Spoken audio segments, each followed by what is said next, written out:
Hey guys, happy Tuesday, April 8th, and welcome to Sachs Realty's weekly live show. This is where you can ask your real estate questions, comment on your wonderful thoughts about the housing market, the economy, and I guess whatever else you want to say. And, to that point, if we don't like it, our moderators may give you a timeout. But I'm Todd Sachs. I'm a real estate broker dedicated to keeping you informed on what's happening in the housing industry and so much more. We publish several times a week. If you've been following our channel, you know that. And if you like it here, consider subscribing to our channel, chatting with our amazing followers. And they, like I said, always have a lot to say, and the comments are plentiful. And I guess one last thing, don't keep this channel all to yourself. Share it with your family and friends. And I know I've told you before, but we're now posting on the major social media platforms. We're on TikTok or on Instagram, which, I would have never guessed, that we'd be doing that. But me as a TikToker, if it's still around in June, who knows? But anyway, today we have a pretty big show on tap. I don't know. We may go a couple hours. We'll see how quick we can cover it, how many people have things to say. But we're going to talk about mortgage interest rate expectations, what's happening with home inventory of new and existing homes. I'll briefly talk about our Smart Homebuyer seminar. We've set a second date for that. It is in the show notes. If you go down to the bottom where the show information is, and you click on more, we have a link in there for our second seminar. Our first one sold out very quickly. We're limiting these to just 30 spots because I want to make sure that I get to know everybody, interact with people, and answer a lot of questions. So we'll talk about that a little bit. We'll also discuss the tariffs, and that was sort of, the theme of our thumbnail there, because a lot of people are wondering, is this going to affect home prices, renovations, new home construction? So we'll dive into that a bit. Have some great information, and hopefully we'll be able to share my thoughts and insight on the topic. And I'm going to also talk about the potential uptick for something that agents aren't happy about, but maybe a possible uptick in for sale by owners. We may see more sellers bypassing the traditional listing agent, and much more. We'll talk about a lot here. Like I mentioned, this is a live show, so don't hesitate to ask your housing-related questions.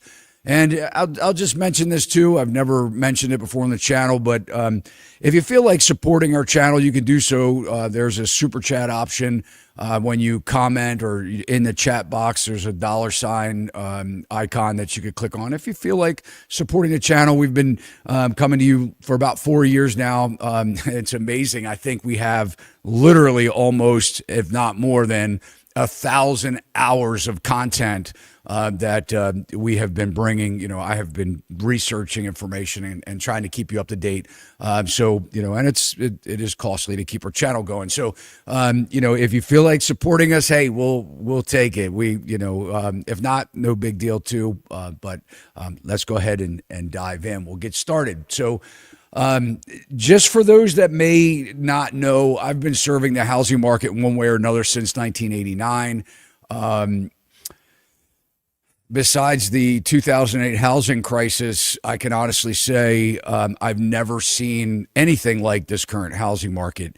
It seems just when we think that buyers will get a break, sellers aren't selling, they're pulling their houses off the market. We're in the spring market, and it's completely a disaster. I mean, probably 1.5 million licensees still, real estate agents in the industry, serving both buyers and sellers, and sales are extremely low.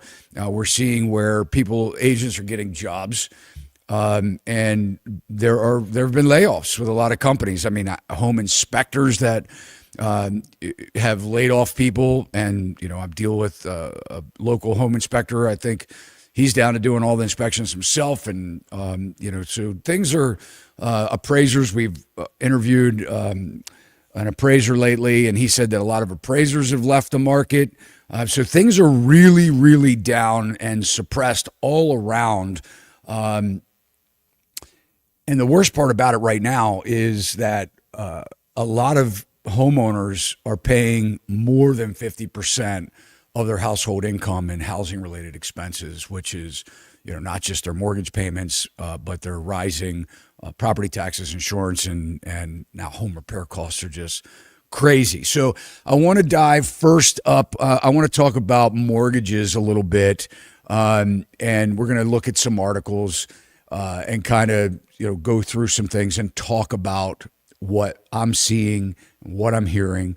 But today's mortgage rates, and this is, these are current articles in the last couple of days. But today's mortgage rates, will rates go lower if tariffs stick around?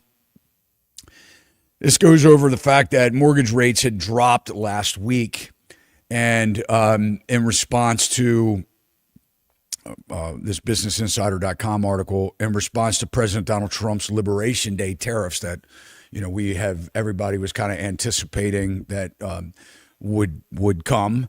They were delayed a couple of times, or talked about and delayed, but then finally Liberation Day hit, and we watched massive sell-off in the stock market. In fact, billions of dollars in the stock market, as investors were, and I think a lot of foreign investors were taking their money out of stocks and putting them into more secure investments like U.S. Treasuries, for example. But anyway, it says the sweeping new levies led to a sell-off in the stock market and pushed the 10-year Treasury yield below 4% for the first time in 6 months.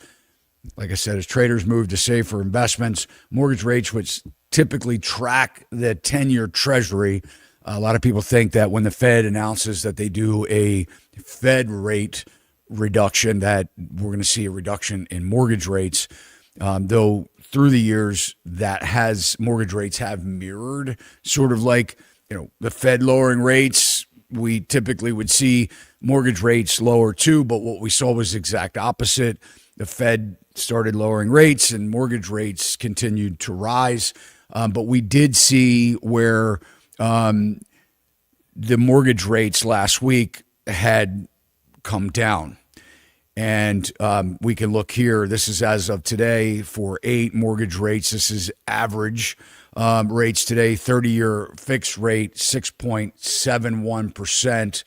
And then, obviously if people are fortunate enough to get a 20-year or a 15-year mortgage, I'm staying away from the adjusted rate mortgages. I don't recommend them. I think they're very risky because they only are fixed for a certain period of time. And a lot of people get in trouble when the rates go back up. So I stay away from the ARMs. But mortgage refinance rates, these are when people are refinancing their existing mortgage. You can get a 30-year fixed rate, about 6.6 or so percent. Yesterday we saw, last week, and this came with a lot of social media posts about, loan officers shouting, get back in the market, interest rates are dropping, and saying, oh, I can't believe I've had a flood of buyers that have come out of the woodwork. I interviewed a Arizona agent, has a YouTube channel yesterday that's going to post this Thursday. But I think he said it best.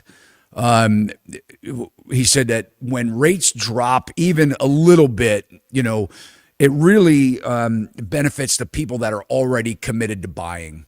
So if you see, a quarter of a point change in an interest rate, that doesn't flood the market with buyers. I mean, homes are really priced, and I've said this a lot, that they're priced at 2 and 3 handles. When we had interest rate, 30-year fixed rate mortgage rates in the 2s and the 3s, that's when we saw home prices really skyrocket. So even though we're seeing home prices soften, they're still nowhere near the 2 or 3 rate that the homes are priced at right now. So when we get when you're listening to, we have to be smart consumers. when you're listening to people do social media posts saying, get back in the market, mortgage rates are, dropping, it really doesn't affect the people that aren't actively buying right now. So if you decided that you could buy it at 6.5 or 6.75% mortgage rate, and all of a sudden, before you settle or lock in, you can save 1/4 of a point. Well, that's great, right? But that's not really bringing people off of the shelf. That's not really pushing people into the market, which brings up an important point. If you are shopping for a home right now, you should be asking your lender if they will do a float down. And if it would be free, not be a charge to do a float down. I'm not a loan officer, don't profess to be one. But I do know that I had a deal, where my buyer was dealing with this lender and, I was trying to help him out, was talking to the lender, and I said, look, because it was at a time when rates were really fluctuating, and it was last year. And I said to the lender, do you do a rate float down for your clients? At least one. A lot of them will do one. So what that means is when you lock in on your mortgage rate, before you close, if rates drop to something that would be substantial. I'm not talking about, very small drop, but if it drops 1/4 of a point or 1/2 a percentage point, will that lender grant that buyer the better interest rate one time, one drop? And, he had said, no, they don't do that. And so I said, well, to the buyer, I said, well, if you would, want to talk to somebody that would maybe offer that, you can compare it and see, because she hadn't locked in with anybody at that point. She'd actually asked me to talk to the lender. And so all of a sudden the lender, when she notified the lender and said, hey, we're going to shop to see if we can get a float down, all of a sudden that lender was like, hey, we can do that. Like, all right. So you're smart people. You listen to podcasts and try and educate yourself. So just know that in times of volatility, if you are buying right now and you are locking in at higher rates, then maybe you might see between now and settlement closing. That's a question to ask your lender before you lock in or commit to somebody. Again, I'm not a loan officer, but talk to your loan officers, talk to your agents about it, and research it yourself. I want to pull up this. So yesterday, so this was last week, we saw mortgage rates coming down. Social media guys all over the place. Get it now, get it while it's hot, get off the shelf, get out there and buy your house before it's too late. Mortgage Daily News yesterday said that this was the worst 24 hours for rates so far this year.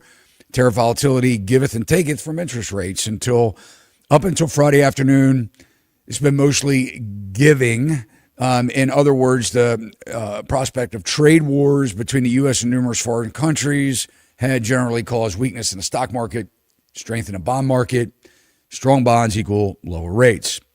The pattern began breaking down on Friday, although it wasn't apparent at that time, but it showed up on Monday. So, here we go. This is what I want to show you here. The last line here, in nuts and bolts terms, this means the average top-tier 30-year fixed rate was briefly as low as 6.55%, and on Friday morning is now at 6.82%. So you saw where the average was in the prior slide, 6.71%. So, yeah, nothing major, nothing massive that that has happened to drop those rates. Now, I want to talk about what I don't like to hear in coming out of. I think a lot of lenders have realtors saying this term now, date the rate. And what they mean, if you ever hear this, date the rate, marry the home, date the rate. What this means is a lot of lenders will tell you just buy and date the rate, meaning you're not marrying the rate, that when mortgage rates drop, that you can refinance. This may be true, but what a lot of people don't realize is that it's not true without a cost. And sometimes it may not be possible because you have, depending on what state, they vary, your transfer recordation fees. You're going to have, basically title work. You have to refinance, so you're re-signing documents, and in a lot of cases, you end up getting another title policy. And it could be quite costly. And if home prices soften, you may not be able to do it because you have to get another appraisal. Now, I have heard lenders coming out with these creative ideas. The things that I say, guys, are never all across the board. There's always can be something that is uniquely different about an offering or what someone or company is willing to do. But I did see where a lot of lenders were saying, hey, if rates drop, we'll give you X amount of dollars or won't charge you lender fees to refinance. Again, that's between you and your lender. You have to ask these questions. If they're saying date the rate, you should say, well, what do you do what are my costs to refinance? That should be the question that you ask your lender. Look into that, figure that, because a lot of people buy with that, idea that, hey, we're buying at the top of mortgage interest rates, and maybe you're not. Maybe we'll even see them go higher. I've showed you where there have been mortgage rate predictions where in a few years we may be looking at double-digit mortgage rates. I mean, nobody knows, no crystal ball, but again, no guarantees that you can refinance.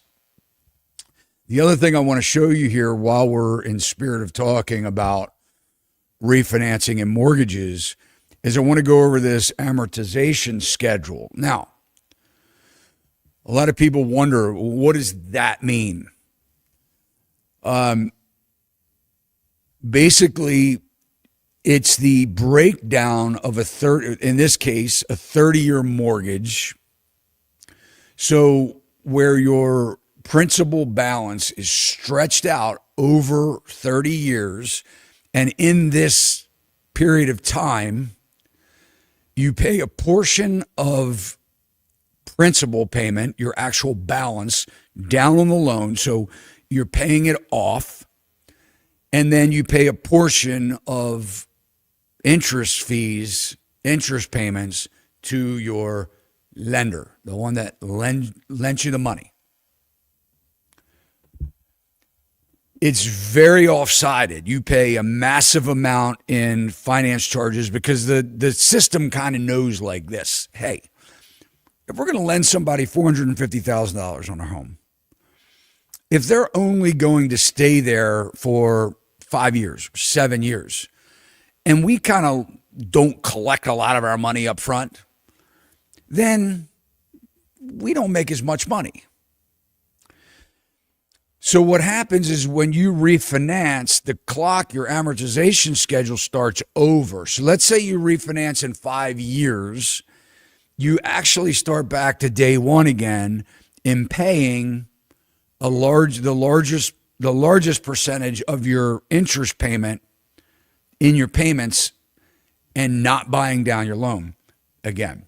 So I put a little scenario here together that I just want to kind of show you. Let's say, all right, that you buy a home and you finance $450,000.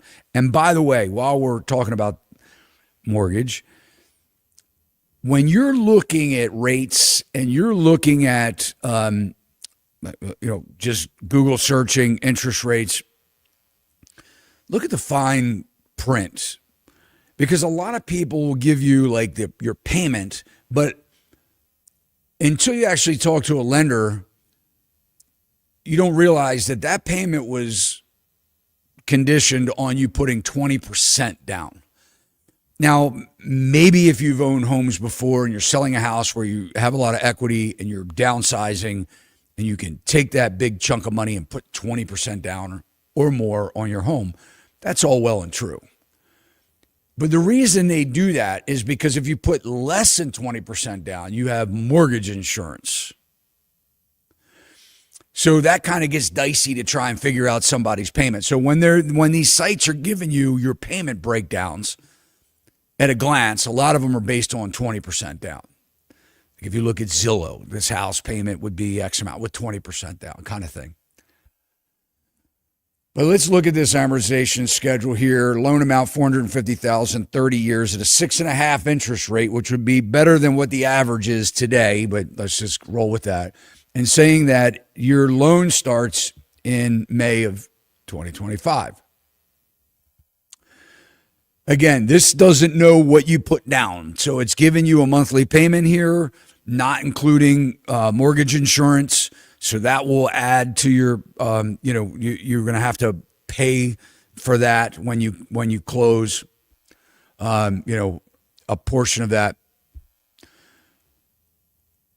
Look at your breakdown here. So I've only opened this up for 5 years. If we scroll down through here, you'll see this will go all the way down to 30 years, 2055.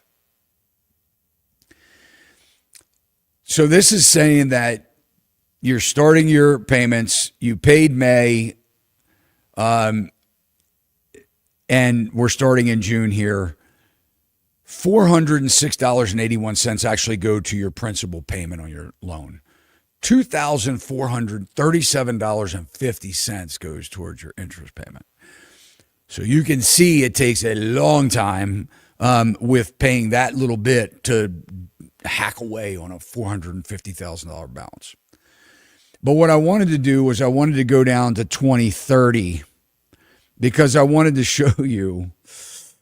All right, so in 2025 of June, $406 goes towards your principal. In 2030, $547 goes towards your principal. You actually get another $100 of your monthly payment 5 years later goes towards your principal every month and then increases from there. But in 5 years, the bulk of your payment still is going towards your interest rate. Now, when you refinance, that extra $100 that you're knocking off of your principal balance gets added back into interest rates. So a lot of people will refinance and make the lender's money and the government money for recordation fees, and they'll refinance after they've been there 4 years, and then they move in 5. So they only save that extra money. Well, they didn't save any because they're added another, in this scenario, of $450,000. They bumped that interest payment up another $100 a month. So they saved money, but they gave it back to the bank. And then they didn't live there long enough to actually realize the savings. So there's a lot that you have to consider when you're making these decisions, these home buying decisions. And by the way, it's a good segue. I'm doing something that I've never done before, and it's kind of interesting. Like I said, for 4 years, I've been coming on here, giving you guys information, for free. Just click, watch the video. I started these smart home buyer seminars. This is new for us, but I'm giving a lot of information. If you're in the market right now to buy a home, now or soon, I encourage you to take this seminar. We just posted a new date. The first date, Saturday the 12th, sold out. This one, we're only 30 spots because we want people to get their answers. We want them. I want to know who you are. I want to know where you're buying. I want to give you the opportunity for us to have one-on-one conversations, a lot of information, a lot of printouts, a lot of checklists for you to take when you're shopping for a house, when you're going what to look for, check the box. Does it have this? Does it have that? So that you know that you're informed. And the information like I'm giving you right now on these mortgages, people don't know. So I want you to know. A lot of home buyers make massive mistakes. We've seen the biggest buyer remorse in the last 5 years since I've been in the business. Right? People exuberant buying. If you're going to pay at the top, you're going to buy. Be smart about it. That's why I created this Smart Home Buyer seminar. It's only 3 hours, 2 hours, action-packed printouts. You're going to get a lot of information. Hour Q&A. So it's published. It's Monday, the 14th. We're doing this one. From 6 to 9 p.m. Eastern time. So I promise you, you're going to come away with a lot of great knowledge. You'll be ready. And in fact, this really struck a nerve with agents, but I'm giving you tips on how to buy should you decide to not have a real estate agent. There's a lot of changes in this industry. And now it's clear in all 50 states and in DC that you have to sign as a buyer agency contract to have an agent.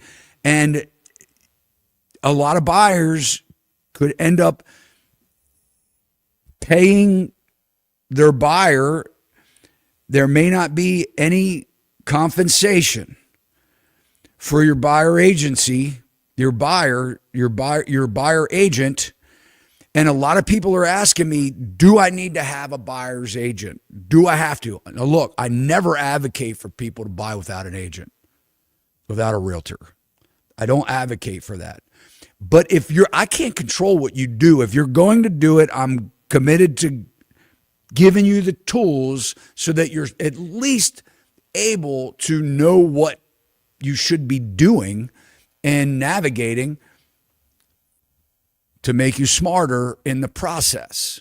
So these are things that we're talking about. A lot of agents pushed back and said, Todd, I can't believe you're a real estate agent, you're a broker, and you're a realtor, and you're telling people to buy. I'm not telling people to buy without agents, but I want you, if you decide that you're going to do it, I want you to have the information and the tools that you should have to be able to decide, can you do this on your own? Because there's nothing that says that you have to use a real estate agent. But anyway, we'll get back to enough of that. The link to the seminar is in the show notes.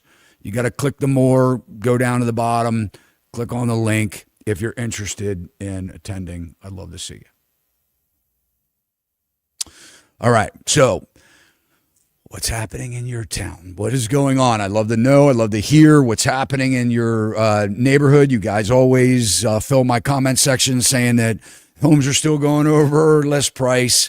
Agents are getting very creative in talking with sellers and telling them, hey, look, if we go under comparable sales, we may be able to still spark some bidding wars and some exuberance, and a lot of times get the seller over listing price.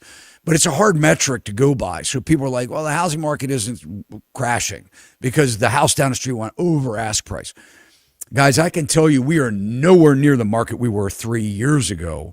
Nationwide, homes are sitting on the market longer than they have in years. It's very market specific, but a lot of the markets that I'm looking at, the popular markets, is the case. It's the case. We're seeing it happen. Homes are sitting on the market, and buyers are getting advantages that they didn't have before.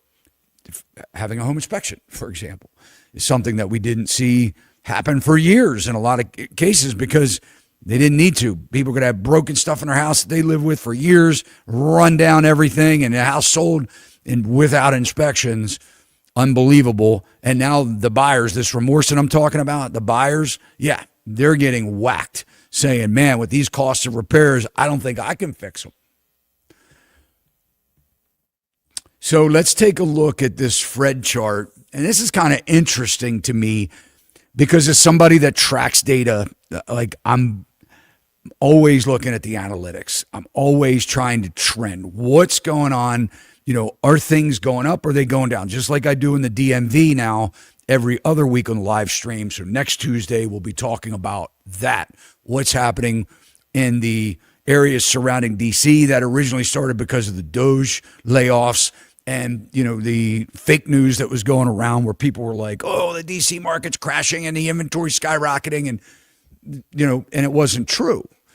But we do see areas that are being affected. But the neat thing about this is this kind of locked me in to looking at these areas, which agents should be doing for any of their clients, to let them know what is trending over the last couple of weeks for a period of months, right? We could see, price trends. We could see days on the market trends. We could see, active listing trends. We can see things like price reductions, right? So we know if we're going to give information, we should be able to give it from a position of facts and things that are happening. And so much of this data in the housing market is backward looking and skewed, maybe not intentionally, maybe not, but it's just backward looking. So how do you come out, like how does Powell come out and say, well, this CPI and this and that, and they're looking the housing market, and they're looking at data that's 6 weeks old. So the housing market is not something that just all of a sudden, boom, crashes. It doesn't happen like that. It's a slow moving process. And a lot of it is because things happen in people's lives. Things happen financially, unemployment, savings, things breaking. These affect the ability for homeowners to pay or to buy. Same thing with the buyers. So then that slows the buyer down. And then, so what happens is the inventory, if it hits the market, the seller has to decide their motivation. So it's a slow process, right? But one thing I wanted to look at here that I love, by the way, and because this chart didn't exist with Fred, which is the Federal Reserve. This publication is provided by the National Association of Realtors. Now, up until this point, for the last 100 years, the National Association of Realtors has really had their pulse on what's happening in the housing market because, for the most part, for sale by owners weren't that big, even though they've been around for years. But most sellers historically have used real estate professionals to sell their home. Same with buyers. So they do have a lot of data, a lot of information. These charts become really skewed when we're dealing with new home construction, where the builders don't have to report. In fact, they don't want to report because, they have inventory. They're not putting all that inventory on the market because it would really look bad, especially now, like how many vacant lots they have that they haven't built on that they're paying money, a carrying cost every single month for, in hopes that, more buyers are going to come out and absorb it. So as that inventory is mounting, that metric is really difficult to track. But when we look at existing home inventory, if it's going through the multiple listing services, which much of it is, there is still a portion that isn't, your wholesalers, your, subject to buyers, where they're convincing people to sign the deed over to them so that they can rent the house out and continue making the mortgage payment for the people. It never gets paid off kind of thing in this kind of environment. These are hard metrics, or just buyers and sellers making deals in their own neighborhood to their neighbors, family, or friends, or whatever. But for the most part, we do see the largest percentage of the homes going through the multiple list up until now. I don't know what's going to happen from here, but up until now. So it was kind of cool to see this chart here, because over, the last year, this chart, and we can click on max here. You see it's 2-1 at 24 to 2-1 at 25. But it's kind of interesting because you can see on a nationwide level, as provided by the National Association of Realtors, you could see that the inventory is down compared to where it was just in last year. And this is kind of interesting. Now, it only goes to February, so it has come up, but hasn't come up that much nationwide. Now, yeah, you have pockets where in Arizona, the agent I talked to yesterday said 24,000 active listings in Arizona. It's not a huge, the biggest state that's out there, but that number is substantial compared to a year ago. But what we're still looking at is that sellers are locked in. And some people say, well, it's golden handcuffs that they have, this low mortgage rate. They've refinanced and they're locked in. And we see a lot more multi-generational families, households that are living together now. So you have another generation and sometimes three generations. Sometimes you have, the grandparents, the parents, and the grandkids, or the parents, kids, children. We're seeing that by large scale. We know, over 1 million millennials in the year of 2022 move back home with mom and dad or with a grandparent. Over 1 million, knocked out of the market completely. Home sales are at 30-year lows. But the big thing here is that we're looking is coming into this spring market, we're not seeing this massive rise of inventory. So we're kind of getting this stagflation that's happening to where, the sellers aren't coming to the grips with they need to drop the prices. The home buyers can't afford the house with the current interest rate and the price of the home. A lot of these homes are not move-in ready. Or you can live in them. I mean,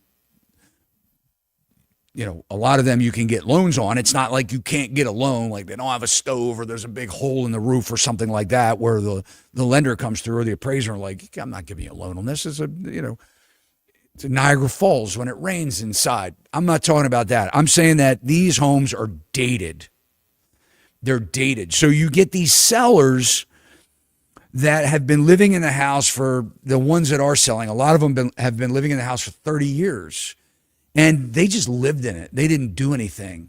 They haven't renovated the kitchens. They haven't renovated the bathrooms. These homes are sitting, a lot of them, because the buyers are walking in and they're like, man, I got to redo the kitchen and that's going to be $100,000, or I have to put a new roof on it, or I have to renovate these bathrooms because they're terrible. They have the worst looking tile and they're in bad shape.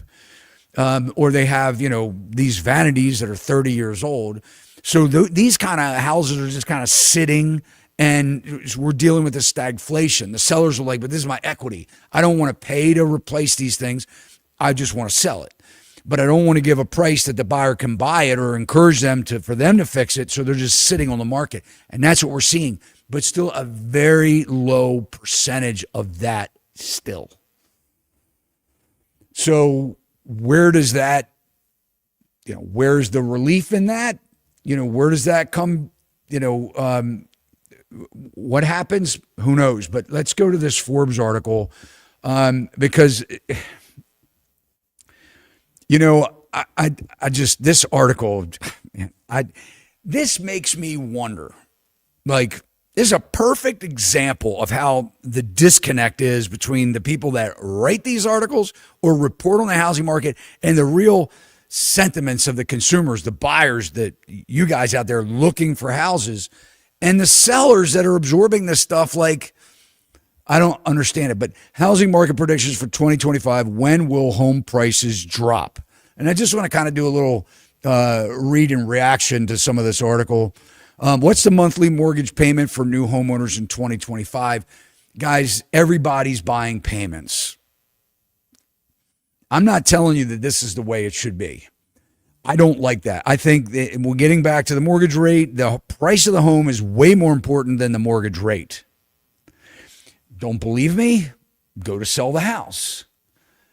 If you're underwater, is that great mortgage rate saving you? The answer is no. So if you buy at the top of the market and have to sell in the soft market, you're screwed. You can't pay off your mortgage in some cases. By the time you pay your selling costs, your commissions, your whatever, fees, whatever it is. I tell people all the time, you probably want to plan on like 10% equity in your house. If you don't have 10% equity in your house between, what you owe on it and what it's worth, it's going to be dicey when it comes time to selling it because you have nowhere to go and you become either a short sale or you're bringing checks to the table, which who wants to do that? I mean, we're taught that homes are investments, that, they go up every year, they this and that. There are a lot of people that would disagree with that. There are a lot of people that have sold the house and like, wow, yeah,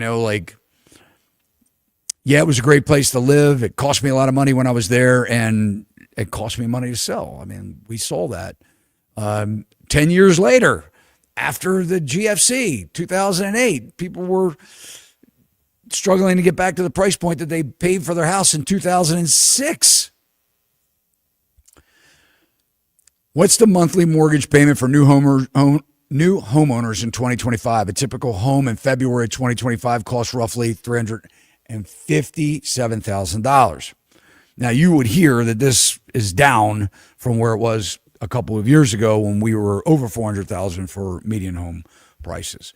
Buyers who put down 20% on a typical home, there you go, that 20%, and financed at 6.76% mortgage rate, the average 30-year fixed rate the last week in February, they had a monthly principal and interest payment of $1,854. Notice the difference here.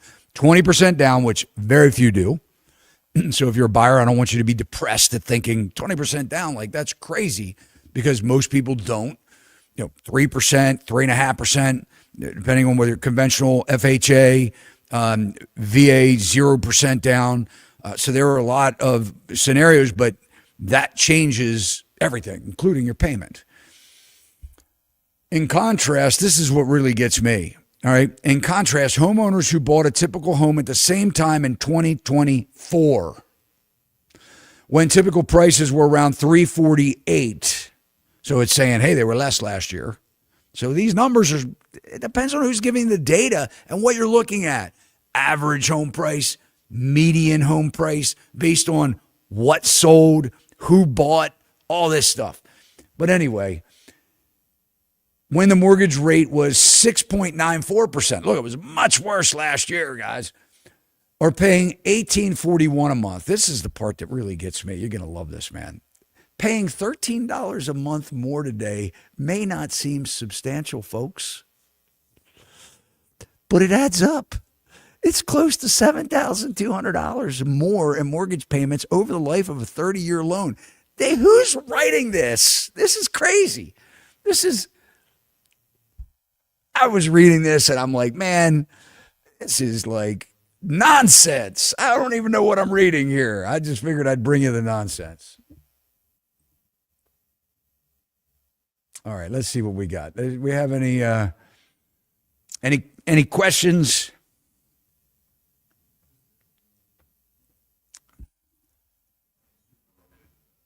Say again? Bring them in. Let's take a look at them. Let's see what people are saying. I bought my house here in South Georgia in 2021. The house is now 19 years old since 2020. They have and still have new construction being developed everywhere in my county. Will this lower my value? There's a great question, actually. When you have new construction, the builders have a lot more incentive to sell. Every day, the carrying cost means that they're making less money on the house. They have to worry about all kinds of variables. But what happens is people traditionally would like to buy a new house over somebody's existing home. You may question, but the house that was built in the 70s built way better. That could be argued in a lot of different ways. Some people like the fact that the houses today have higher energy efficiency. They're more sealed up. Some people believe that it's better that the house breathes and that fresh air is good in the house. The issue, and I'll just talk about that for a second, the issue with the new construction is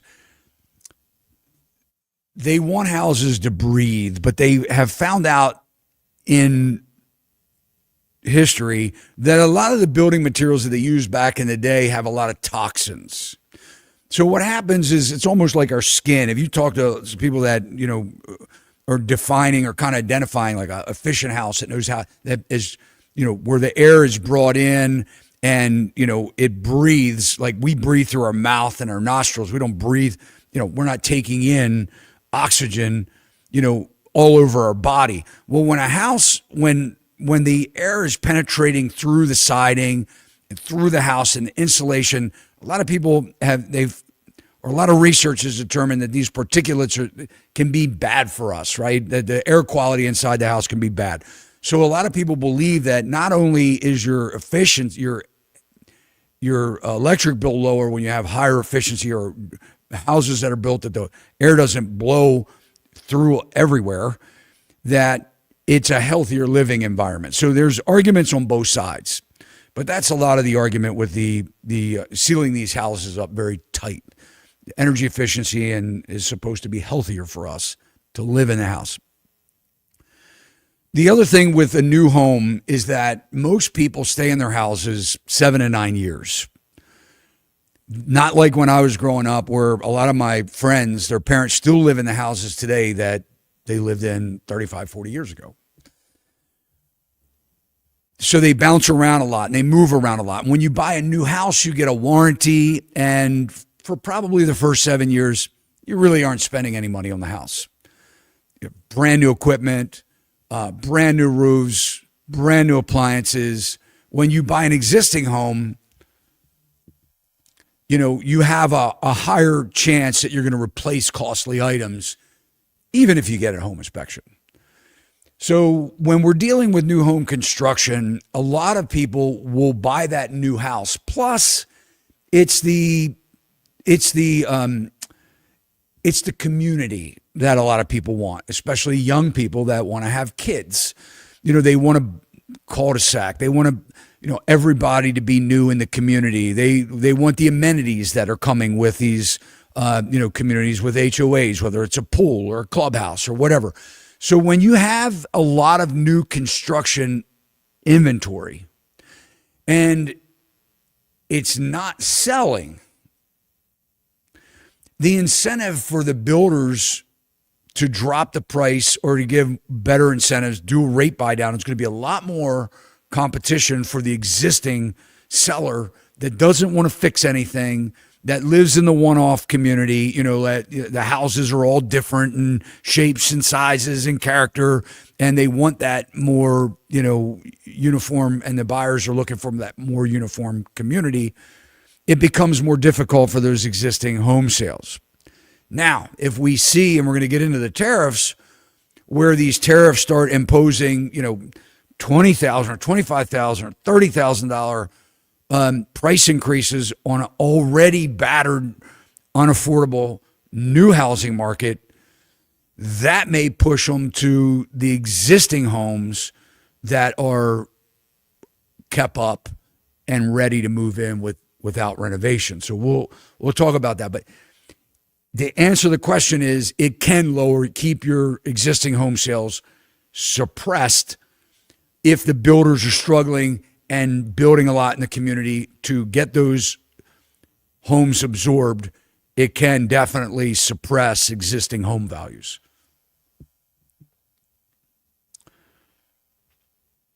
What's a good way to enter the property management side of the business? Brian, I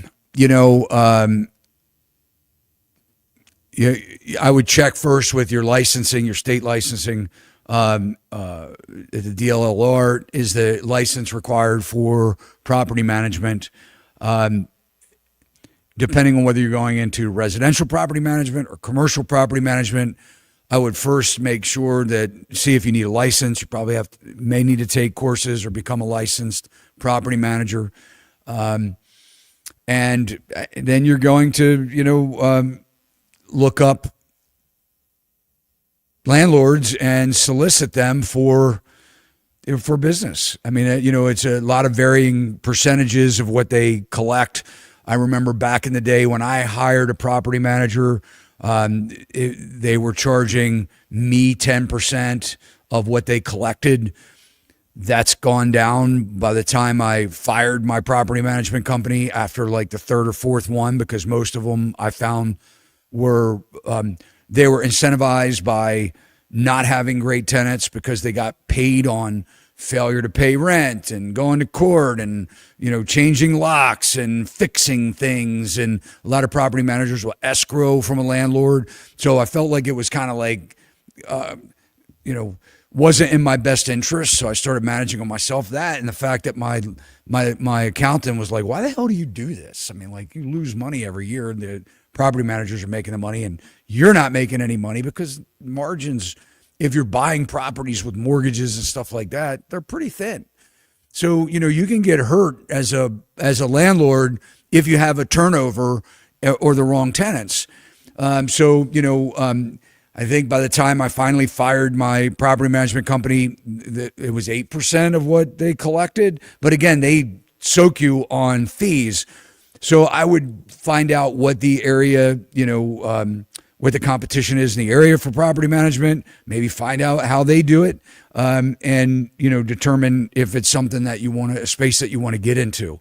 It's not, in defense of the property managers, I wouldn't think it's a very fun job at times, dealing with some tenants and depending on, where the rentals are. I mean, a lot of property managers will say, well, I'm not going to go, in these particular areas, or I'm managing in this geographical footprint and nothing outside of that, because you got to drive, and it can be, if you do site visits and stuff, very time consuming.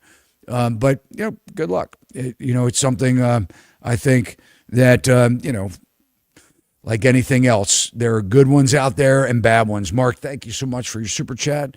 I appreciate that, keeping you informed. Mark, again here, I'm looking at buying a house in Doraville, Burford, Georgia, Buford, Georgia. I don't know if I said that right. In the next 2 to 4 years, as a first-time home buyer, I'm curious how I can determine what areas will grow over time to increase home value. A lot of when you're looking at, and by the way, this is a great question. When real estate licensees go through their licensing course, and in fact, I know in Maryland, when you do your continuing education, on the as part of your responsibility and your obligation as a licensee, a real estate agent, is to be familiar with what's happening in the area that you're serving, as well as on a national level. So, one of the reasons why I love doing this show so much is that it encourages me to know what's going on a national level. I get to talk with people. I get to do a lot of research. So it really helps me to bring trends to the public and to my clients. But one of the ways, so when you're looking at areas of in appreciation, right? Like what appreciates an area? Jobs, employers is a major factor, because a lot of the builders who have Wall Street economists or analysts are tracking all of this. So a lot of times you can look at, where are they building?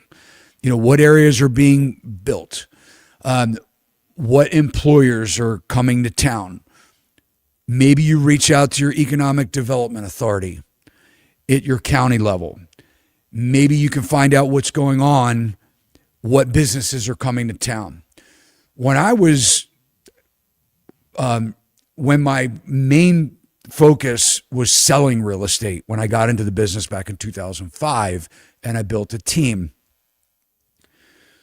one of the things that I would do in Baltimore County, I'm a Baltimore guy, born in Baltimore City, grew up in for the most part in the county outside of Baltimore. Many people know my dad was a Baltimore City police officer. And I've said it before on my show, when he came out of Vietnam. And but I focused and kind of set my business up in Baltimore County, because when you're an agent and you're serving an area, you want to be good at something. And one of the frustrations that I have had in this business as a manager and a broker are the agents that want to get their license in this state and that state and blah, blah, blah, and they'll go anywhere and whatever. And that's really not practical. I mean, if somebody wants to see a house and I got to drive an hour and a half to go show that house, it's not practical that I would know everything about that area. But if you focus in one area, so if you're buying a house, you become an expert in that. You want to know what's going on in a specific area. What I would do is I would look to what's happening at the county level with zoning and permits. And I would go to all of the meetings as an agent. If you're an agent, you should do this. Now you don't go anymore, at least locally here. There's Zoom meetings, but you can find out what the schedules are. And you would hear like an undisclosed buyer buying 47, want to buy 47 acres of this in this area or that area, whatever. And you can get a lot of intel and a lot of ideas on what kind of activity is happening at the very conception before permits are obtained, before approvals are given in any specific area. It's a strategy. You can deploy a strategy. Now, sometimes things don't happen. I bought a piece of property I still have today, and I wish I hadn't bought it. And I improved it. It's vacant. It's commercial. And, because it was in the middle of this revitalization project, and then 2008 hit, and everything stopped. And then it still hasn't come back in that area. So it can go the other way. But if you look at an area that is already it could take decades. So you don't want to wait until it's like, you don't want to go out into the middle of the desert and say, I think this is going to be a great spot. That you want to pick an area that is happening, that they have major roads that are in place, exit ramps. It's very hard to put new exits. They got to take property from people. It's a long drawn out process, can take decades. But look at areas where, hey, you know what? This is a main highway, and this is a major exit ramp, and it's close by to shops. It's close by to jobs, but it's still a major exit ramp that's already there. And there's a lot of property that could be developed, and it's still a decent place to live. You may find yourself doing something like that, and, within 10 years, your property value appreciates. You can see hope in the area where they're doing development close by. Those areas become more popular as the cities develop. I'll give you an example.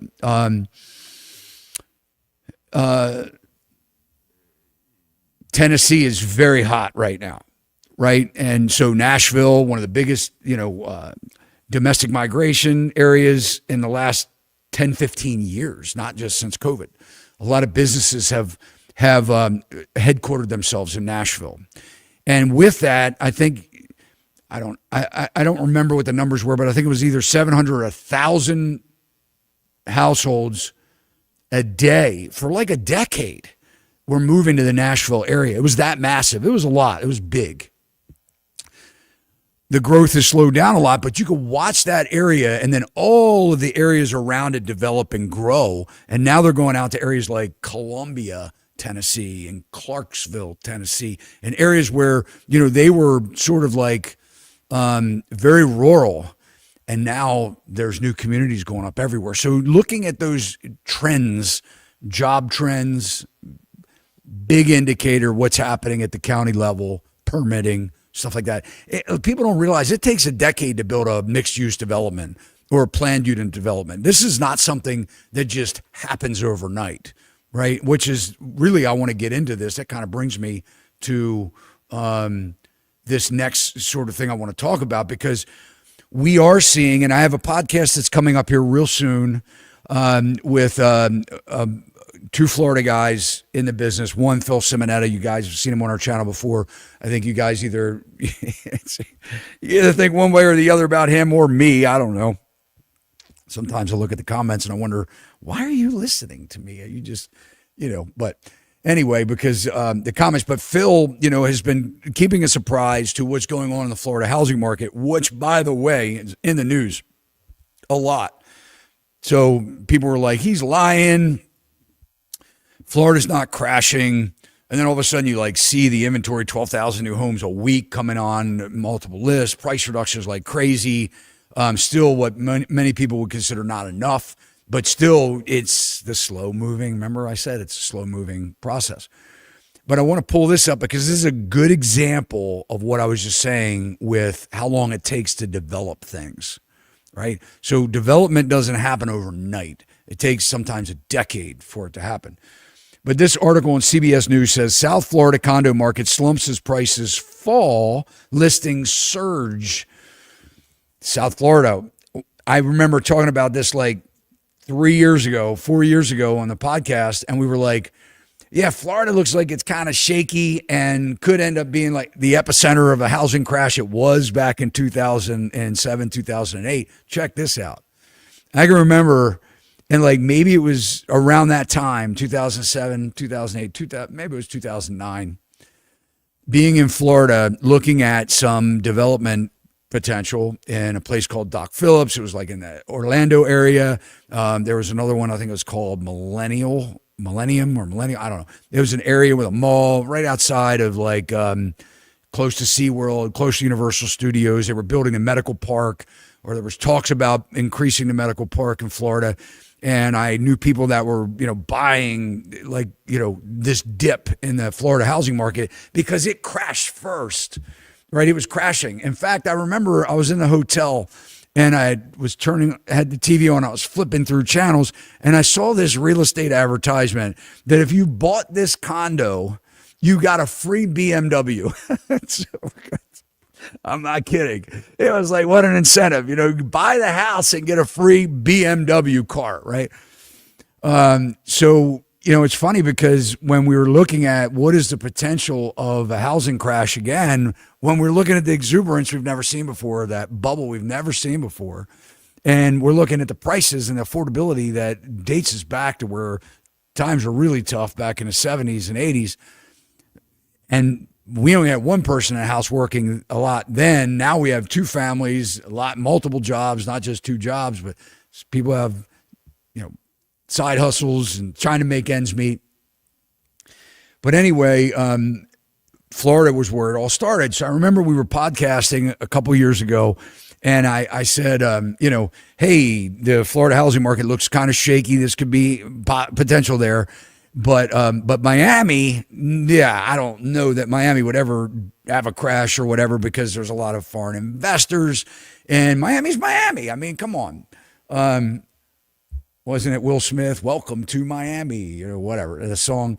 South Florida, once hot condo market, is cooling rapidly with more units sitting unsold and sellers slashing prices to stay competitive. Condo owners like Michael, whatever, are feeling the pressure. His 1-bedroom, 2-bathroom unit at Sion on the ocean, South Ocean Drive, has been on the market for over a year, and he's dropped the price 4 times, now listing at $414,000.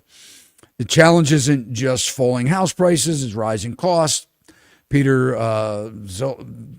Zalewski, who tracks the condo market on his site, Condo Vultures, says owners are being hit by double whammy: higher maintenance fees and special assessments. Future uncertainty as new towers are near completion. And so I want to pull up, because I said, well, what new towers are they talking about? I don't know Miami. But by the way, what I was saying is we're getting ready to have a podcast where Phil Simonetta, my resource in talking about the Florida market, and also a friend of his that's in Miami, is going to come on the show, and he's going to talk about, we're going to get a Florida update after Easter. We're booked solid until then, but we're going to get, I think they'll have the latest reports as what's happening in Florida, but also Miami, because this place is apparently taking a bath. But check this out, 8 upcoming skyscrapers. And so the article, just to go back to that article again, because there was something in here that I want to say. Future uncertainty as new towers near completion. Even with the current glut, more condo towers are on their way. Many were planned years ago. The market looked very different. So many of the towers are under contract today, went under contract 3 years ago. The question is, what happens when these towers come online? Are people going to close on these units, or that's yet to be determined? Or will they just say, you know what, I don't care, I'll lose my deposit, right? And that's the problem, with a lot of building and development. Oops, I got the wrong one here. Where am I? I want to go back to my, there we go. All right. So Dezeen.com, this is a blog site that I found, because I was saying, well, who are these towers? Where are they? And what do they look like? And by the way, these are the biggest towers south of New York City. So you go to New York City, you see the skyline, and you can't see the skyline because of towers. But this is Miami here. Look at these right here. Look at these 8 of them getting ready to come on. Bentley Residences. Ooh, look at that swanky building. Huh? Look at this one. Amman, Miami Beach. Luxury hospitality brand Amman. It'll be the first residential tower in the U.S. from Kengo, Kuma, and Associates. I mean, pretty swanky. Look at this one. Looks like building blocks. It's the Waldorf Astoria, Miami. And here we go. This one, the Jean George's Miami Tropic Residences will be located in the Design District. And look at this one. Set to break ground in 2025. 1201 Brickell Bay Drive skyscraper. Mixed-use development by Foster and Partners. And here you have 848 Brickell. Pretty massive development here. 888 Brickell by Dolce & Gabbana. Look at this. Rise 1,049 feet high. The same height as the in-progress Waldorf Astoria, Miami, with completion slated for 2028. And then we have the Mercedes-Benz Places.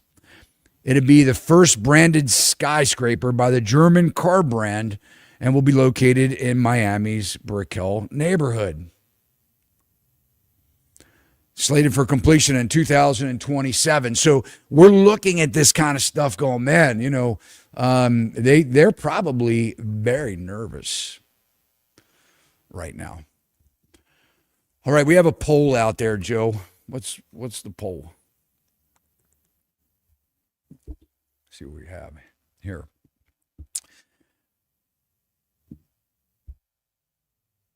All right. You see the votes are going up in that. 701 votes. Will tariffs make existing home prices rise? 57% say no, and 43% say yes. So let's dive into the tariffs, because there's a couple things that we should talk about and that you should know as it pertains to tariffs. And really, what could make, I mean, let's just talk about it for a minute. What could make home construction costs rise? Or what could make new construction halt? Well, there's two big material costs in a home. And as somebody that has built houses, that has, you know, I've been a contractor since 1989. I've remodeled a lot of houses. I've built additions. There are a lot of stats out there that I disagree with. I think the National Home Builders Association, and we'll dive into that, has said something like 7% of construction materials are imported. I don't know where they come up with that, because for years, the junk that we've been, you know, seeing being installed, I mean, I'm talking junk. Light fixtures, the quality of these light fixtures are terrible. I mean, unless you go to like some really high-end spot, but if you're going to the box stores, ordering stuff online, I mean, these light fixtures, the metal is thin, it's crap, they're junk. The finishes on them, especially on outside lights, in 2 years, they're trash. They look terrible. They look beautiful when you put them up.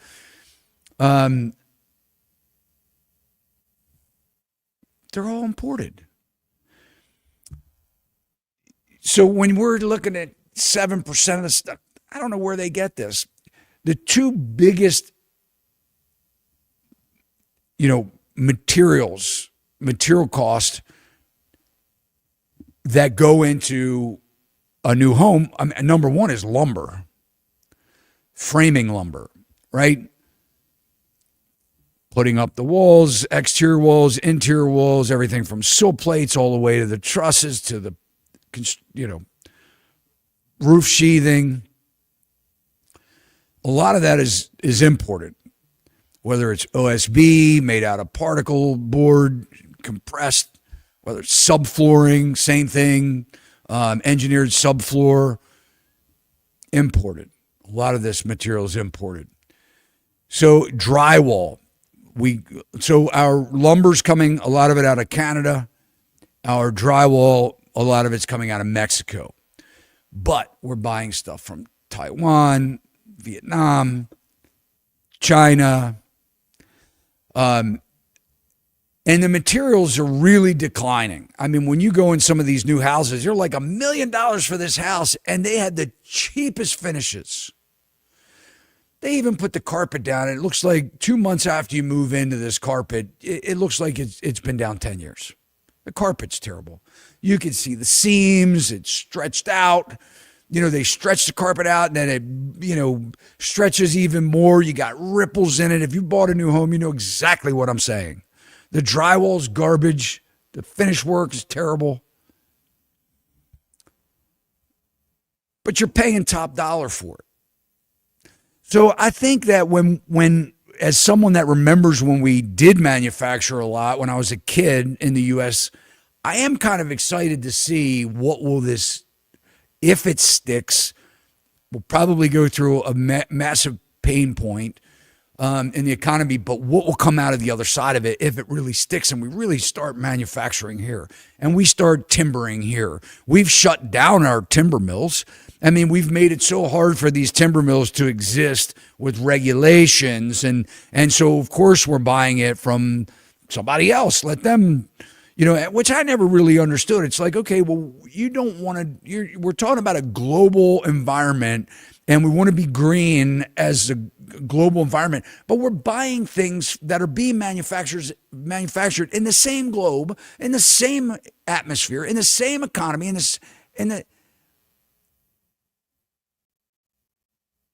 that don't have those restrictions. And a lot of them, these countries exploit their labor.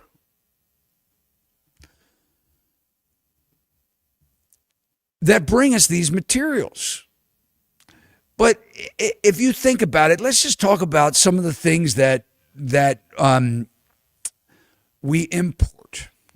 I wrote a little list out here because I have a hard time with the 7%, and I could be wrong with the exact. I was thinking, what are some of the things that I've purchased lately that I know, we import a lot of this stuff. Flooring, a lot of flooring is imported. A lot of your tile, marble, granite is imported. Electrical wire and devices, injection molded stuff, like boxes that hold the electrical outlet, that you attach to the wall when you're building a house. Light fixtures, a lot of the finished lighting. Bathroom vanities. A lot of these vanities, I actually have an article we'll pull up here talking about the vanities. I found this blog site, but the vanities are junk, man. You buy these vanities in Lowe's and Home Depot. Guys, they are not built to last. You're buying a house that if you stay in that house and you live in that house, you will be replacing things, maybe not in 7 years. But if you decide to make that new house a home for a long period of time, you're going to be redoing a lot of these things because they break. The appliances even break. You remember the old washing machines, the best washing machines are the ones you turn the dial. I'm telling you, young people look for those. Don't go buy those fancy ones that electronic things break on them. You got to call some, appliance repair person, and they're going to soak you to replace that or to repair that, expensive washer and dryer that you bought. That was made not in the U.S. I remember a project where there was a Viking refrigerator delivered, and the Viking refrigerator was made in Mexico.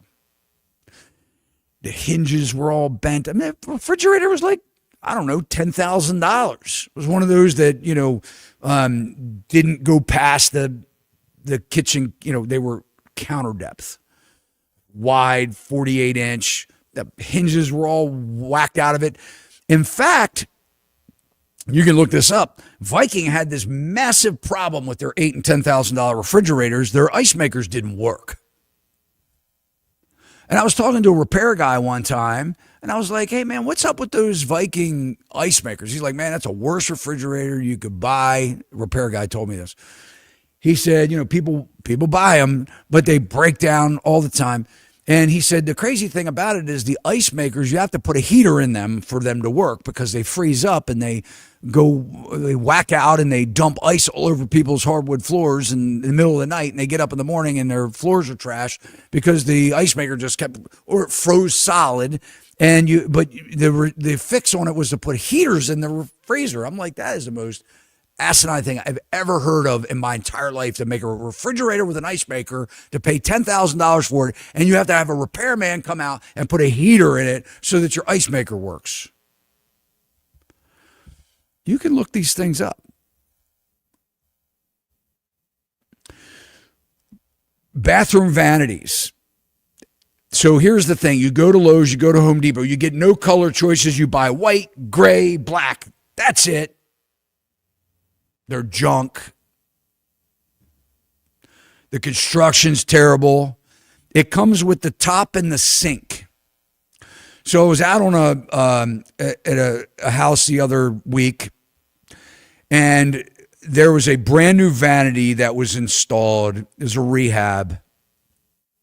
Somebody dropped something in the sink, and there was a crack in the bowl. I mean, like the slightest little thing cracked this bowl. But when you buy these vanities now, they come with the vanity, the box, the cabinet, right? And they're pretty. They're swanky looking. I like that word. And it comes with the top, and it comes with the bowl already affixed to the top. Now, if you look underneath the undermount sink, you see that they have brackets. Like when you mount an undermount sink, you silicone it in, and then you put these brackets on it so it holds it, it gives it extra strength. You can't separate them. You can't separate them. The sink was so thin that it cracked at the very slightest thing that dropped in it, the bowl. And it cracked about all the way from the top of it all the way down to and we were looking at it, and I was like, well, you got to rip this whole bathroom apart to get this fixed. Because what happened was the vanity was put in, and it was probably $1,000 vanity at Lowe's, Home Depot, wherever it came. And it had the backsplash, and then the tile work, and then the mirror that sat down on the backsplash. You can't just take that countertop out and replace the countertop.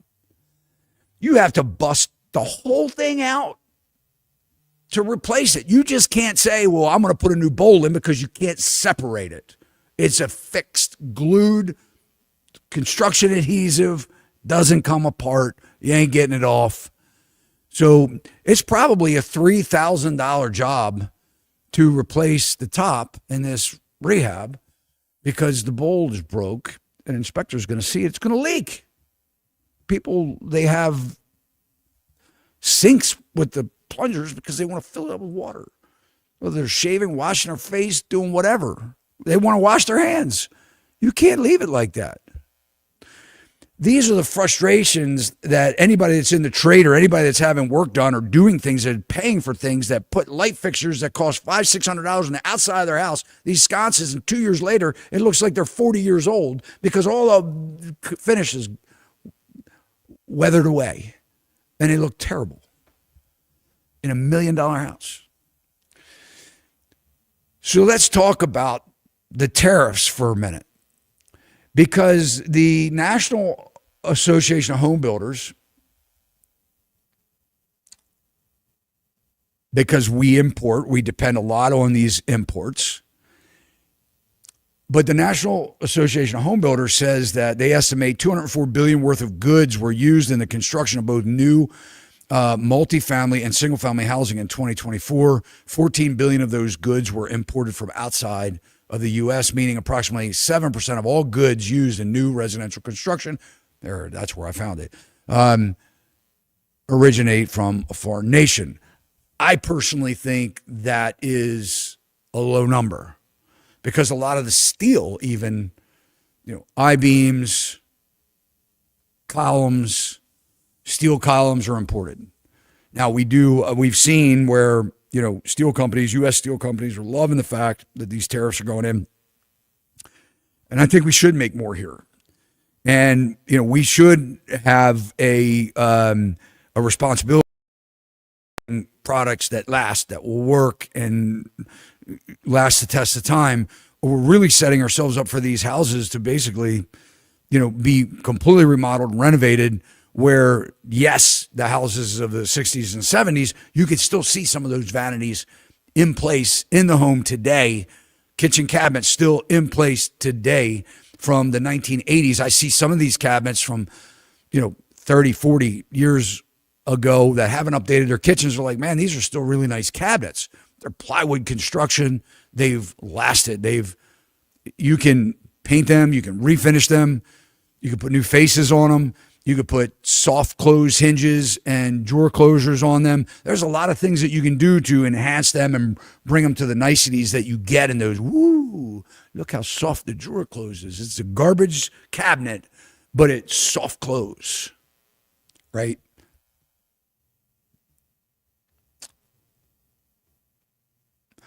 Two essential materials used in new home construction: softwood lumber and gypsum, that's drywall, are largely sourced from Canada and Mexico, respectively.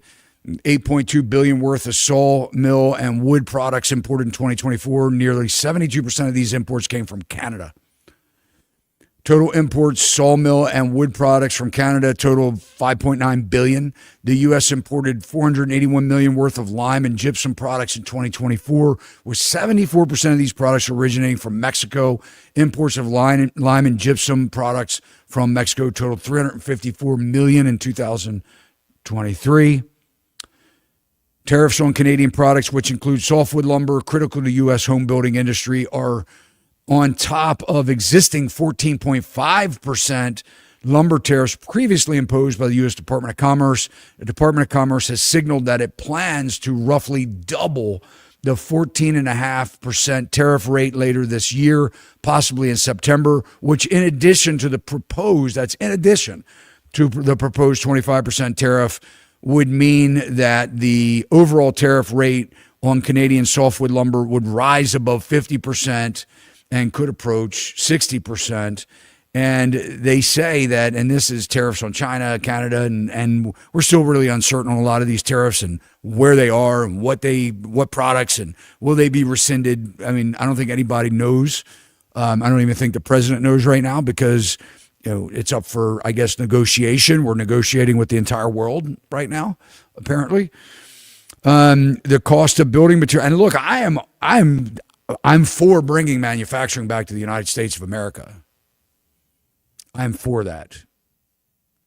We should have it right here.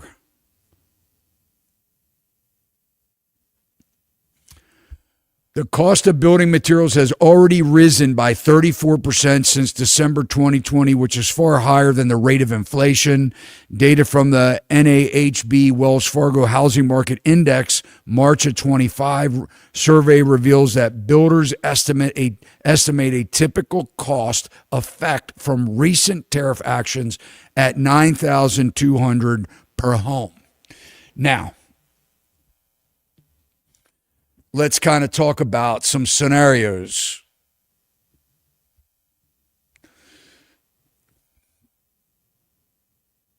In 2023, October of 2023, new home construction reported the lowest numbers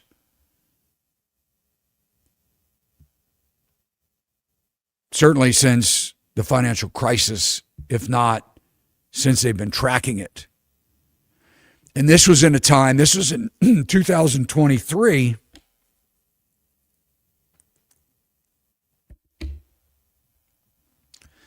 in a time when they were doing rate buy downs and fixing them for 30 years, and they were still having the lowest sales on record. Some of the lowest sales on record. Things haven't gotten much better. Interest rates have gone up since then. They were at close to 8%. Then they've adjusted as we talked about today, somewhere around that 6.7%. 30-year fixed rate mortgage, it costs a lot of money to buy down mortgage rates, especially for fixed rates. They're doing the 2-1 buy down or 3-2-1 buy down, which means that they knock points off for the first year, less points off the second year, less points off. So you get 3 points off the first year, 2 points off the second year, 1 point off, and then you go to whatever the rates are.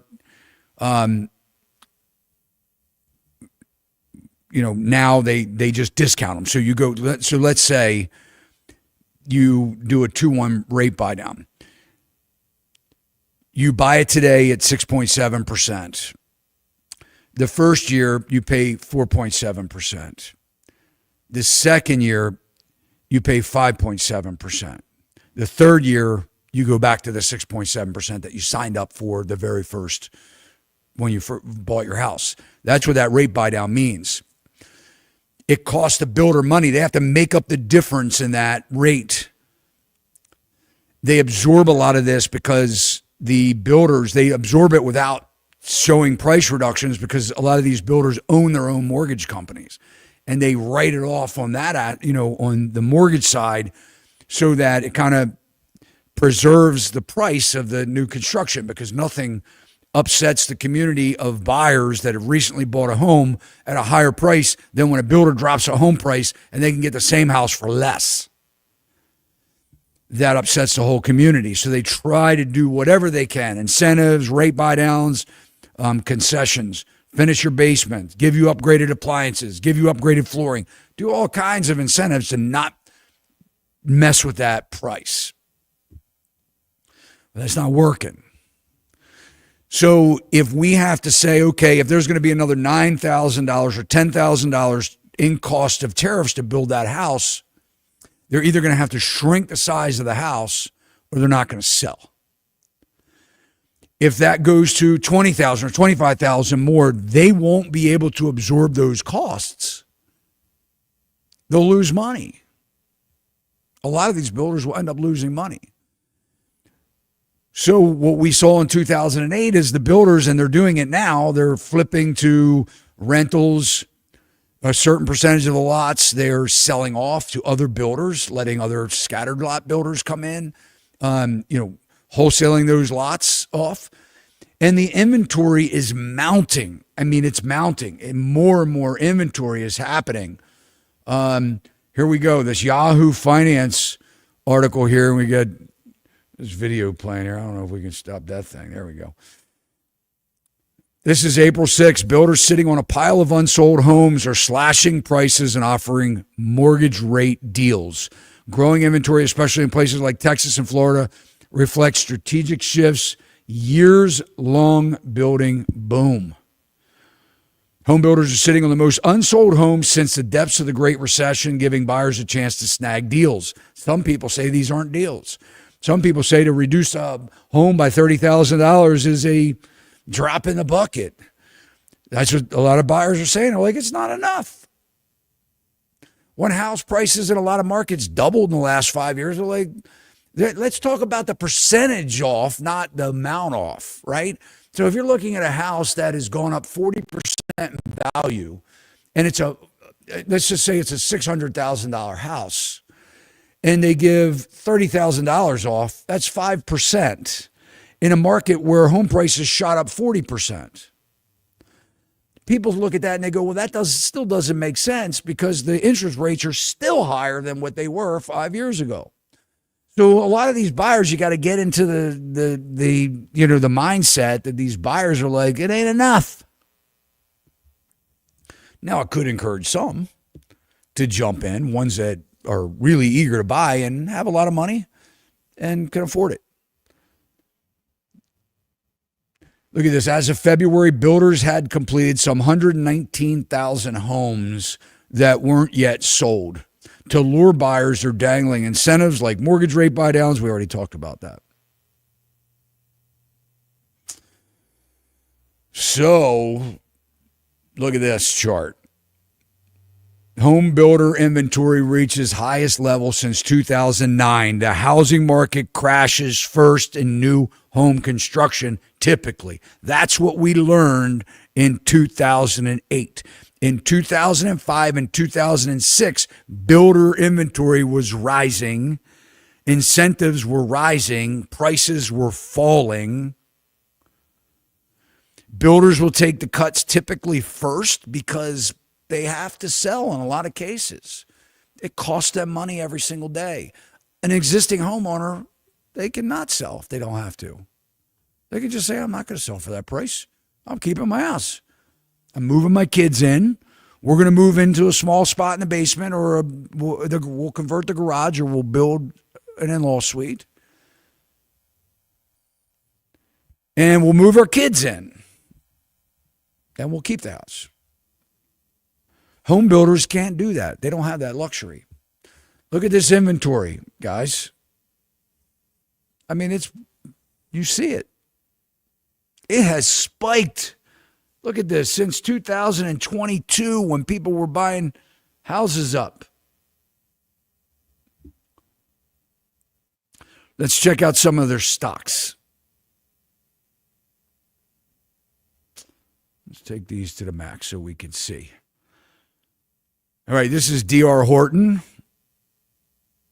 We're not picking on these companies. They're just some of the bigger ones. I'm just showing you these stock charts. Still way higher than it was back in 2017, even 2020, the beginning of the pandemic.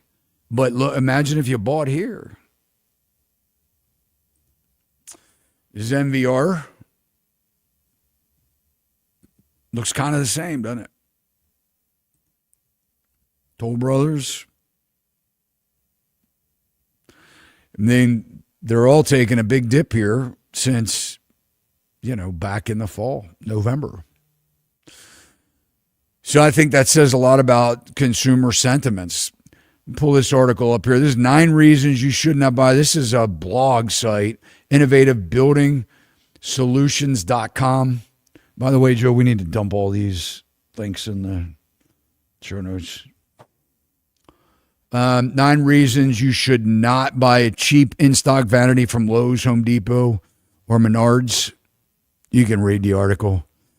Look at this. Their cabinets are swelling worse. Number 1, it's not built to last. Number 2, limited selection. Number 3, store-bought countertop. And by the way, the finish on these countertops, I'm telling you, you use them for a year, 2 years, and it looks like you've had them in there for 15 years.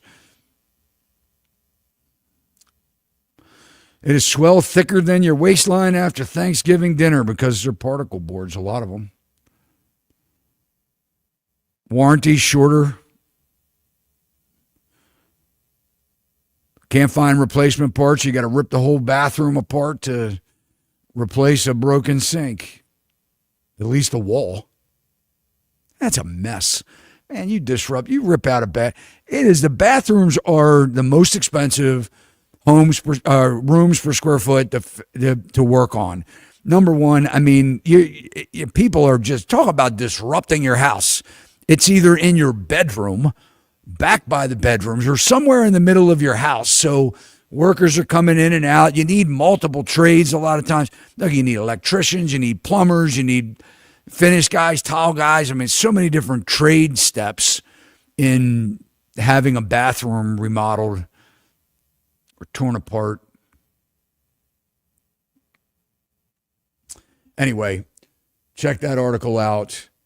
I want to get to one last thing before we go, which is important, is for sale by owners, because one of the things that I'm seeing is that, in the comments, man, I have a pretty good sampling of what y'all think about the housing market by reaching the audience that we do on a national level. We have people from all over the place. I found that out in a seminar I'm getting ready to host on Saturday that sold out. The cities and states are all over the country, which is amazing. But your comments are really speaking volumes as to what you think about the real estate industry, what you think about real estate agents, what you think about real estate brokers, what you think about the whole process.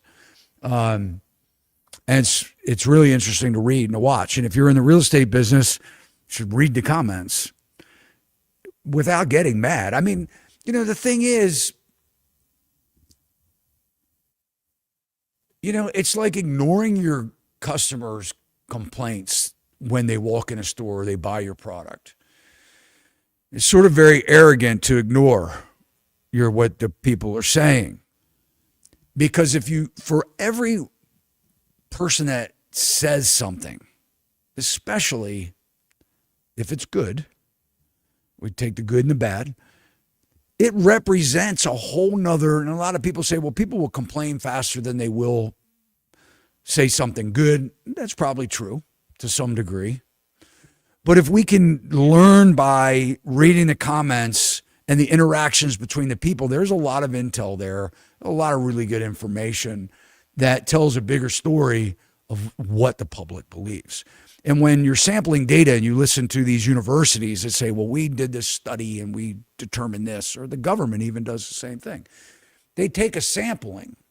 I mean, you've ever been to a mall and they hire these companies that say, hey, can I ask you a couple questions here? But really, I'll give you a survey, I'll give you a coupon to this store, whatever. Or just free. Will you help us? I think a lot of people are looking to selling their own houses online as a for sale by owner.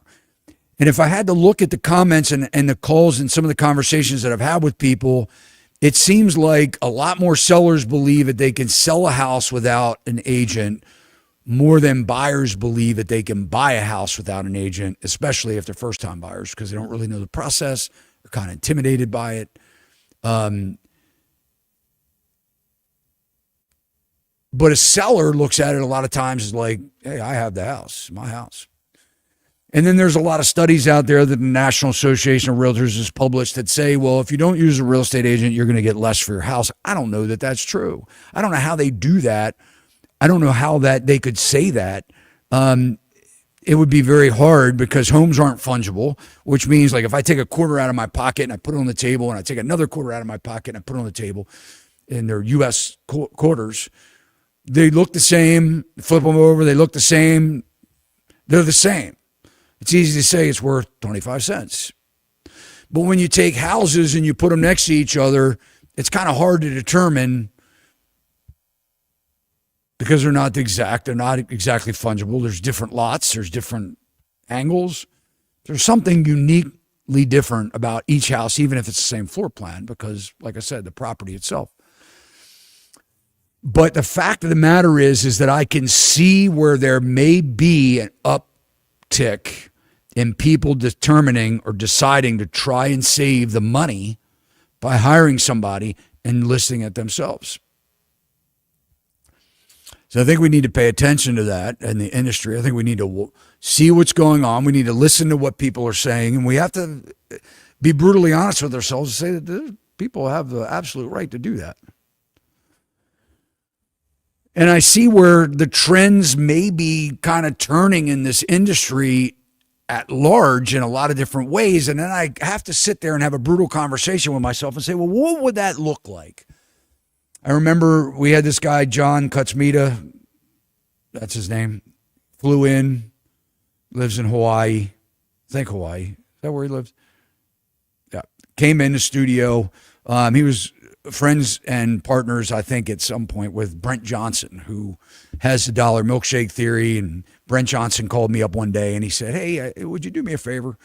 And Brent's been on the show a bunch of times, a financial advisor, has a Santiago Capital is the name of his business, lives in Puerto Rico. And he called me up one day and he said, Todd, would you do me a favor? He said, could you talk to a friend of mine? And I'd like you to have someone on the show that has a different take than you. And I was like, well, cool. Yeah, no problem. That sounds good. Put me in touch with him. So he came in, he flew in, and we did this podcast together. And initially, in all honesty and transparency, I was a little offended by the fact that he thought that technology would replace real estate agents. I thought, like, you don't know what you're talking about. And that happens sometimes when we're in like these, denial phases, when we see that shifts are happening in markets and we put so much emphasis. I know what I do. I know the work that I do. I know that my clients need me. I know that my clients say they were glad they had me. I know that my people that I've helped have been very appreciative of the service that I offer. But again, that would be very arrogant of me to say that it couldn't happen. So since that conversation, and by the way, the comments on that video were like, whoa, man, this is crazy. Like, people were like agreeing with him. So I've been thinking to myself, like, could this happen? How long would it take to happen? What would the transition be like?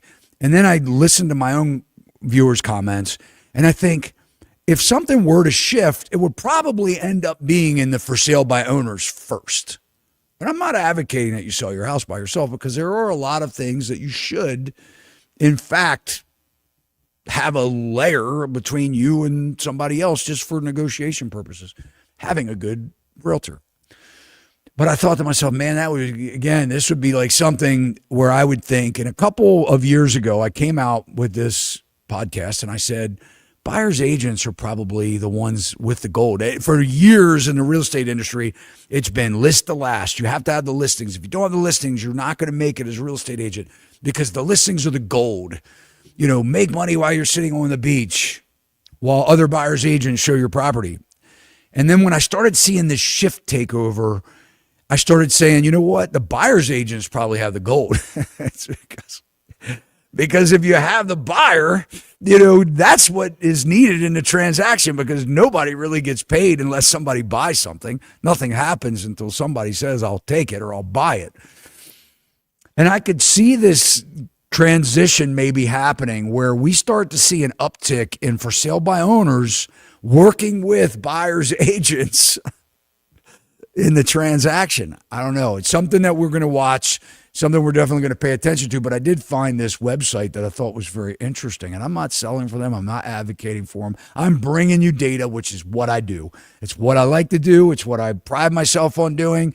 Regardless if I'm more interested in serving than I am, anything else. All these years in the business, believe me, being in the construction business and kind of being in a position where I can teach a lot now of what I've learned from the years. But this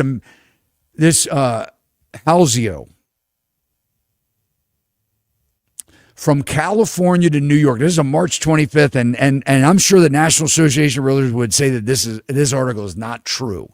But again, being a professional in any industry, we should always challenge what we're doing, challenge where we're going, and really what the trends are. We should have some kind of intel or insight as to where we think things are going. But from California to New York, more Americans are selling their homes for sale by owner than ever before. I thought, Millennials lead the way with over 55% comfortable selling their homes themselves. Now, I could probably come up with my own study based on the comments, because this is a sampling. For sale by owner home sellers want to maximize their savings while retaining full control. And guess what? This site helps you to do it, right? It says here that with the right for sale by owner site, you can save over $23,000 on the median $418,478 home. But be aware of cheap services that are hidden fees and low buyer exposure. And then you dive into the data and you kind of look at it and you go, okay, here's America's 7 best for sale by owner sites per Halzio, and they're number one, of course. And, they've got an upsell. I think it's $199 to $299. They give you all these things. And they got Zillow as number 7 is the worst in their list. And I thought to myself, now, you probably were convincing me of some things until I saw that. And I'm like, yeah. 100% online. What, Zillow isn't? I guess they mean it's not on the MLS. We already know that Zillow owns Truly, and the combination of those two, nobody else outpaces them in people shopping for homes. But they made a comment here with Zillow that basically said, I think here you had to click on. Let's go down here. There we go. Zillow.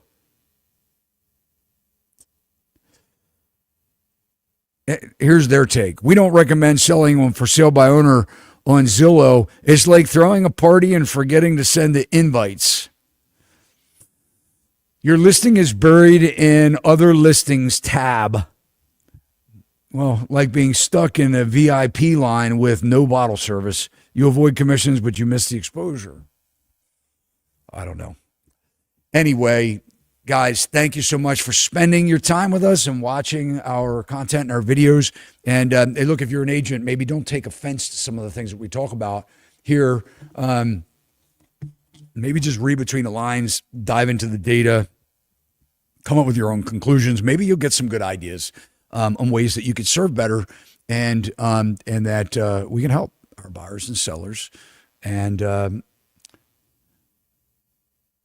to represent them, and that they actually feel like they came away with some of their money left and some dignity.